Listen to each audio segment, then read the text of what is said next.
Olá, tudo bem? Estamos aqui no nosso segundo encontro falando sobre as dificuldades alimentares infantis. Então, no nosso encontro anterior, nós falamos um pouco quem é a criança que tem dificuldade alimentar, falamos um pouco quais são os causadores, né, os preditores dessas dificuldades, e hoje a gente gostaria de passar algumas dicas para vocês, acho que é a coisa mais importante, né, de como vocês podem expandir o cardápio alimentar da criança de vocês. Então, para a gente poder expandir, qual seria um primeiro passo, Mafê? O primeiro passo é entender as características alimentares do que o seu filho consome. Características alimentares, sensoriais, então como que é esse alimento? Então, como que é o sabor, a temperatura, a resiliência, então como que é esse alimento dentro da boca, dissolubilidade, consistência, cor. A lista é gigantesca, mas acho que a gente não precisa ficar falando assim um por um exatamente, acho que a gente pode... Mas vamos fazer assim, os alimentos que ele mais gosta, de você conseguir identificar, ele gosta mais da cor tal, ele gosta mais dos crocantes, ou ele gosta mais... Então assim, vejam os alimentos de preferência.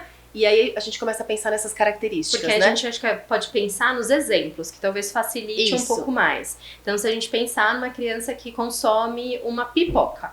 Então, primeira coisa, é pipoca doce ou pipoca salgada? É de uma marca só ou aceita de marcas diferentes? É só feito em casa ou é aquela específica do cinema? Com manteiga, sem manteiga? Fala, nossa, quantos detalhes. Se esfria, ele come? Tem Exato. Muitos, né? Esfriou, não come mais, porque mudou uma característica. E aí pode pensar, nossa, quantos detalhes, mas é justamente isso que vai fazer a total diferença nos próximos passos que a gente vai falar aqui. Então, essa coloração, se ela tá um pouquinho queimadinha, ele tira e come, ou se tá um pouquinho queimadinho, já contaminou todas as outras, eu não posso comer. É aquela pipoca que passou um pouquinho do tempo, ficou já mais murcha, coloca na boca, vira um chiclete, pra ele tudo bem. Ou é aquilo que ele ama de paixão, já aquela pipoca que você fala, nossa, mas não tá legal. Ou coloca na boca, chupa e cospe. Então, todos esses são detalhes importantes, né, Rô? A gente deu um exemplo, né, da pipoca, Exato. Mas aí depois tem a batata frita, que ele só come da marca X, da rede de lanchonetes, né? O nugget tal, a fruta só se for amassada. Então, assim, pensar nessas características dos alimentos e tentar encontrar ali uma conexão entre eles. Todos os alimentos que ele gosta são crocantes. Todos os alimentos ele quer colocar muito sal. Não, todos têm que ser amassados, né? Meio sem sabor. Ficar mais insosso e tudo mais. Tá, e aí levantando tudo isso, e depois, o que a gente pode pensar? Acho que até para dar uma dica, o importante, por exemplo, é anotar como se fosse um diário alimentar ou um inquérito. Aquilo que o seu filho consome em 2, 3 dias. Para você ter uma ideia até de horários, volumes, então como que tá a sua rotina? Porque às vezes a gente fala, não, ele come numa rotina regradinha e quando vai ver, ele acaba beliscando ao longo do dia, tem acesso à cozinha, pega uma coisa ou outra, então isso acaba sendo um dado importante, porque de repente muitas famílias chegam pra gente e falam, ele não come na refeição principal. Só que aí a gente pede esse relato pra família, e aí quando a gente vai ver, beliscou muito ao longo do dia. E aí chega no momento da refeição principal, realmente a criança já tá mais saciada. Então, anotar o que consome entre 2, 3 dias acaba ajudando bastante para levantar os alimentos e principalmente como come, onde come e quais as características desse alimento, né, Rô? Então, acho que essa dica antes da gente pensar daqui pra frente é importante. Acho que isso da rotina alimentar, né, que é o nome que a gente dá. Então, se a gente pensar que a criança, né, deveria fazer 5 refeições ao dia, eu sempre dou esse exemplo. Então, imagine que a gente tem aqui café da manhã, almoço e jantar. Aqui a gente tem lanche da manhã e lanche da tarde, não importa se tá na escola, se não tá. Então, muitas crianças, às vezes, já perdem esse café da manhã, esse primeiro aqui, porque já tomaram um leite. Enfim, mas vamos pensar. Entre essas refeições...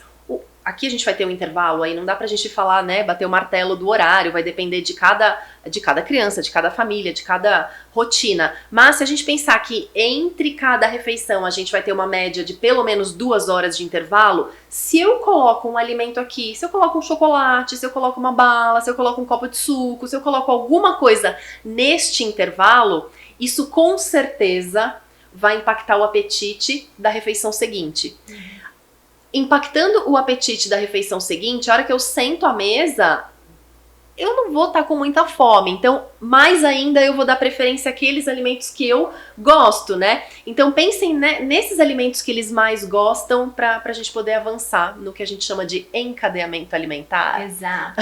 Então, vamos imaginar que vocês analisaram, escreveram tudo e perceberam que o filho de vocês, ou conhecido, ou paciente, ou sobrinho, gosta de alimentos com uma cor mais bege, amarelada, os famosos tons pastéis, gosta muito de sabor, então coloca sal em tudo que pode, a temperatura tanto faz, mas principalmente adora um alimento crocante.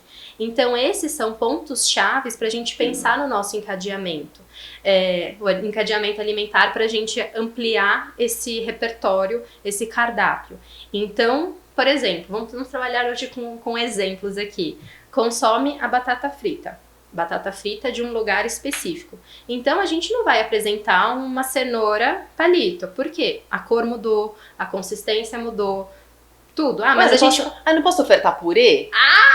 Muito purê, menos. Mas ele come batata frita, não pode comer purê de batata? É a mesma coisa. Eu queria tanto que ele comesse um purezinho. Aí entra nas características. Então, não. Todos nós temos as nossas preferências. Então, até se eu perguntar, Rô, qual que é a sua preferência? Crocante. Crocante, o meu também. Mas vamos imaginar que aqui a minha preferência era o pastoso. Só que a gente vai no restaurante e aí perguntam pra gente, você quer a batata palito frita bem crocante ou purê? A Rô pede a crocante. Aí fala, justo hoje não vai dar. Pode ser purê? Pode, mas não é a minha preferência, né? Mas nós duas comeríamos batata, seja no purê, seja no chips, seja na frita. Só que aí ela consegue passar, fala, tudo bem, eu consigo. As nossas crianças, isso é uma grande dificuldade. Por isso que nos encadeamentos alimentares a gente vai bem devagar. Eu até brinco com algumas famílias que a gente tem o caminho do atalho e tem aquele caminho longo que você fala, ai não. Mas por quê? No caminho do atalho, muitas coisas podem acontecer. Então, não, já vou dar o purê, eu já sei que ele gosta de sal, então eu coloco um monte de sal no purê e ele vai comer. Tantas coisas podem acontecer, então não. Vamos pelo outro caminho que é o mais longo, mas é o mais seguro para a criança e para a família. Então, a batata só come aquela de um lugar específico. Então, primeira coisa, outros lugares, outras marcas. Tenho até algumas crianças que tem que ser daquela rede específica, só que de outros lugares. Então, é daquela rede... De outras unidades, né? Exato, do mercado X. Então, agora tem que ser do mercado Y, do shopping X, do shopping Y, porque varia um pouquinho, querendo ou não, varia o sabor. Então, essa batata, será que agora a gente consegue cortar e fazer mini batatinhas fritas? E aí depois a gente consegue fazer a caseira, só que lembrando que a gente tá fazendo bem fininha, bem crocante, picada de um jeito X, de um jeito Y. Ou então a gente consegue ir por um outro caminho que é deixando ela maior, então a gente vai pra a de bolinha, a gente vai pra de sorriso. E aí o importante dos encadeamentos é a gente entender de onde a gente tá saindo para onde a gente quer chegar. Então, Mafê, eu quero ir pra proteína. Então, dá sem problemas. Por exemplo, a gente vai fazendo o encadeamento da batata para outros formatos, outros locais, outros formatos, para de repente chegar na de bolinha e aí apresentar o frango no formato de bolinha, como se fosse um croquetezinho ou até mesmo um nugget. É uma opção. Ou então, não, eu quero apresentar, por exemplo, a cenoura, a mandioquinha. Então, aí a gente pode também mudando gradativamente a cor pra gente chegar naquele que a gente quer, que é o nosso objetivo. Porque quando a gente fala de encadeamento alimentar, assim, falando de uma forma muito simplificada, isso que a Mafê falou, onde a gente tá e aonde a gente quer chegar. O que ele come e o que eu gostaria que ele comesse. Eu sei que isso também não dá pra gente falar muito, porque a gente não vai ficar escolhendo o que a criança vai comer, né? Embora falar, o que, Rosana? Então ele que vai escolher? Teoricamente sim, só que a gente vai guiando e a gente vai fazendo... E a gente vai fazendo aí esse, né, parecido com as características que nós falamos, levanta as características e vamos pensar em novos alimentos com essas características. Então, ele aceita os alimentos X, Y, Z, e eu quero que ele chegue aqui no ABC. Então, como que eu vou encadear e ir fazendo pequenas e gradativas mudanças até chegar aqui? Porque se ele come isso e eu oferecer isso... é o que vocês tentam fazer sempre, né? Ele come a batata palito e eu quero oferecer a de carinha, enfim, a Smile, eu preciso fazer isso com cuidado, né? Baseado nisso que a gente tá falando, nos estudos, né? Então ele come a batata, eu quero que ele coma mandioca, eu vou fazer esse encadeamento. Ele come a batata frita, eu quero que ele aceite uma carne daqui a pouco, a gente vai linkando uma mudança no alimento com outra pra gente chegar aqui, né? Então é um trabalho de formiguinha? Sim. É uma coisa que dá trabalho? Eu sempre falo, dá trabalho, mas a gente tem que ir fazendo mínimas mudanças. Se ele aceita comer, como a Mafê falou, a batata frita de uma lanchonete em específico, eu tenho que tentar outras lanchonetes. Ah, não, mas ele já foi no restaurante, na lanchonete amarela e vermelha e não aceitou. Ah, então eu preciso ir em outras ainda vermelhas e amarelas de outros endereços, né? Antes de aceitar. Então, assim, tem alguma abertura. Então, às vezes, a gente tem que dar um passo para trás e fazer uma mudança muito menor do que a gente estava querendo, mas a gente vai linkando um alimento com o outro, né? Mas, Rô, tá demorando muito. Eu posso, por exemplo, no prato que tem um monte de batata frita, eu colocar uma assim de mandioquinha, porque é mais ou menos a mesma cor. De mandioca, por exemplo, lá escondida, porque aí ele vai comer. Pode. Será que ele vai comer? Ah, não sei. Você acha que vai dar certo? Não sei, né? Tem que falar assim, a criança come macarrão, a criança come arroz. Coloca um pouquinho de macarrão ali junto. Já vai destoar a cor, já vai... Então, assim, esconder nunca vai ser a nossa primeira opção. Nunca. Porque eles já estão presos nestes alimentos por algum motivo. Ou é porque eu consegui mastigar, ou é porque esse não me gerou mal-estar, ou é porque esse eu organizei melhor. Enfim. Então, se eu escondo alguma coisa, falo, opa, esse alimento aí eu confiava, agora eu já não sei, deixa eu ver se tem alguma coisa aqui escondida embaixo desse arroz, escondida embaixo, né? Corre até o risco de perder esse alimento, Exato. que era o conhecido e o de conforto. Então, ao invés da gente ampliar, a gente perde um alimento. Sim. Então, por isso que é melhor ir pelo caminho mais longo, que a gente vai, várias lanchonetes. Sim, porque ele vai percebendo que, ok, comi na outra, deu tudo certo, também tive registros positivos, consegui mastigar. Aí agora, será que dá pra fazer aquela em casa? E aí a gente vai fazendo esses links e puxando pra cá. Vou dar um exemplo de um bolo, de um muffin, né? Eu ia falar de macarrão. Depois você fala. Então, por exemplo, meu filho não come nenhum legume, mas ele aceita bolo. O que tem a ver, Rosana? Então eu tenho que pensar que se ele aceita o bolo, ele consegue comer bolo, essa textura bolo é confortável para ele, né? Então, será que eu consigo fazer algum encadeamento que eu vou transformando esse bolo num muffin de cenoura, por exemplo, num muffin de espinafre, num muffin de alguma coisa? Mas Suzana, se eu colocar um muffin salgado... Sim, mas a gente tá caindo naquilo. Eu tô aqui, quer chegar aqui. Então eu vou fazendo essa diminuição aí de cor, de sabor da cenoura, mas será que eu também não consigo daqui a pouco tirar um pouco do açúcar desse bolo e ir deixando ele mais neutro para daqui a pouco ele virar um muffin salgado? Então a criança vai se acostumando. Primeira mudança que a gente tem que fazer é de formato e de sabor, nunca de textura. Então agora eu vou colocar aqui, Rosana, coloco uva passa no bolo. Não vai rolar. Por quê? Porque tá muito diferente a aparência de uma vez só. E aí, a hora que ele morder, se tiver uma uva passa escondida ali, por exemplo, né? A textura tá diferente. Então, ele vai ter uma surpresa sensorial. Olha, a hora que ele vai mastigar, e é o que a gente tava falando sobre esconder um alimento, né? Então, a família que tá dando ali o arroz e o feijão pra criança, esconde uma carne, esconde um vegetal. A hora que ele coloca na boca, ele confiava nesse arroz e nesse feijão. A hora que ele coloca na boca, né, porque geralmente aí tá sem autonomia, é a mãe que tá dando, de repente alguém tá dando, e eu tô aqui às vezes até distraído por um tablet, um celular, enfim, eu perco a confiança nesse alimento. Então é por isso que essas mudanças, isso que a gente tá falando nesse encontro sobre o encadeamento alimentar, é você linkar uma mudancinha por vez até a gente chegar nesse processo aqui, né? Quais outros encadeamentos? Tava pensando no macarrão, né? Então, por exemplo, só consome um tipo de macarrão. Então, é o mais compridinho. Então, será que a gente consegue fazer esse compridinho bem fininho? Ou então, depois ir aumentando a espessura dele? Ou os mini formatinhos. A gente vai indo para os mini formatinhos para chegar naquele que parece o arroz. Porque a ideia dele, pra gente chegar no arroz, já é um pulo. Então, a ideia sempre a gente ia apresentando esse alimento com pequenas variações. Então, eu até brinco com algumas famílias que assim, vai para a parte do macarrão no mercado e olha todas as opções. Porque lá, às vezes, até na forma que eles separam nas bancadas, já fica até um pouco pra gente visualmente fácil de compreender. Porque às vezes já de um do lado do outro já tá a espessura engrossando um pouquinho mais. Aí depois a gente chega naqueles que são os mini formatinhos, porque a gente pode cortar também, desculpa os italianos, mas a gente pode cortar esse macarrão em outros formatos pra gente chegar nesse pequenininho que parece o arroz, pra então a gente dar esse pulo pra chegar no nosso famoso arroz de todo dia.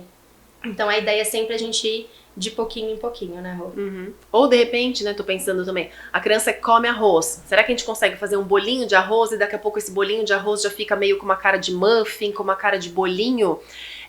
E a gente consegue colocar algum legume diferente ali batido, né? Não precisa ficar com... Se a criança come arroz e a hora que ela topou o bolinho de arroz, por exemplo, a hora que ela morde, tem salsinha, tem cenoura ralada, tem uma série de informações ali, foi muito, né? Então, será que eu consigo ir fazendo algum bolinho e eu consigo ir mudando a cor? Então, quando eu fui bater, por exemplo, esse bolinho de arroz, eu coloquei um pouquinho de cenoura para bater junto, então ficou com uma leve cor diferente, eu consigo ir intensificando isso. E a gente sabe que tudo isso vai depender bastante do grau de rigidez da criança, né? Sim, e até da forma que a família conduz, Isso. porque a ideia não é, mas vocês estão colocando um pouquinho de cenoura, a criança não sabe, vocês também estão enganando. Não, porque depende da forma como a gente vai apresentar isso para a criança. Quais os interesses, o que motiva essa criança. Então, gosta de cores, gosta dos personagens, gosta de filmes dos super-heróis. Então, qual é aquele super-herói que é vermelho? Será que a gente consegue fazer uma panquequinha? Porque enquanto a Rô tava falando dos bolinhos, eu pensei, o arroz dá pra gente fazer uma panqueca de arroz e depois ir pra outras panquecas e as panquecas coloridas. Então, será que essa daqui vai ser a panqueca daquele super bravo que é o verde? Será que a gente consegue aquele que é o vermelho? Então, aí a gente consegue apresentando esse alimento pra criança e ela se sentindo motivada de, nossa, que legal, é uma experiência diferente.